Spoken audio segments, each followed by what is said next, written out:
Serial की कहानी अब नए मोड़ पर पहुंच चुकी है और दर्शकों के लिए एक बड़ा धमाका लेकर आई है। जहां दादू साहब की हालत पर सबको चिंता है, वहीं कामिनी ने अपनी चाल चलते हुए दादू साहब को किडनैप करा दिया है। इस वजह से दादीसा को भी ब्लैकमेल किया जा रहा है।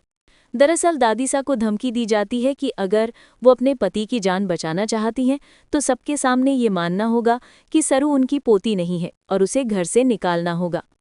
पहले तो दादीसा गुस्से में इस बात को ठुकरा देती हैं, लेकिन जैसे ही उन्हें दादू साहब का वीडियो दिखाया जाता है जिसमें उनकी जान खतरे में दिखाई देती है, वे मजबूरी में झुक जाती हैं। इसी बीच सरू को लगने लगता है कि कहीं उसके कारण दादीसा का प्यार हमेशा के लिए उससे दूर न हो जाए। वो उनसे आशीर्वाद लेने जाती है और कहती है कि अब वो घर छोड़ देगी, लेकिन दादीसा उसे रोक लेती हैं और कहती हैं कि 3 दिन और रुक जाओ, उसके बाद मैं खुद सबूत दूंगी कि तुम मेरी पोती नहीं हो। यहीं से सरू के मन में शक गहराता है। जब दादीसा से गलती से दादू साहब की फोटो गिरती है तो वे उसे उठाने से रोक देती है। सरू सोच में पड़ जाती है कि आखिर दादीसा ने ऐसा क्यों किया।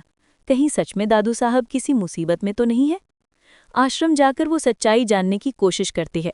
पहले उसे बताया जाता है कि दादू साहब का इलाज चल रहा है और वो ठीक है, लेकिन जल्द ही खुलासा होता है कि वे कल ही वहां से चले गए थे। ये सुनकर सरू परेशान हो जाती है कि आखिर बिना बताए दादू साहब कहाँ चले गए। दूसरी तरफ सरूजा भी उसी जगह पहुंच चुकी है जहां दादू साहब को कैद करके रखा गया है। वहां उसकी जान भी खतरे में पड़ जाती है क्योंकि गुंडे उसे पकड़ लेते हैं।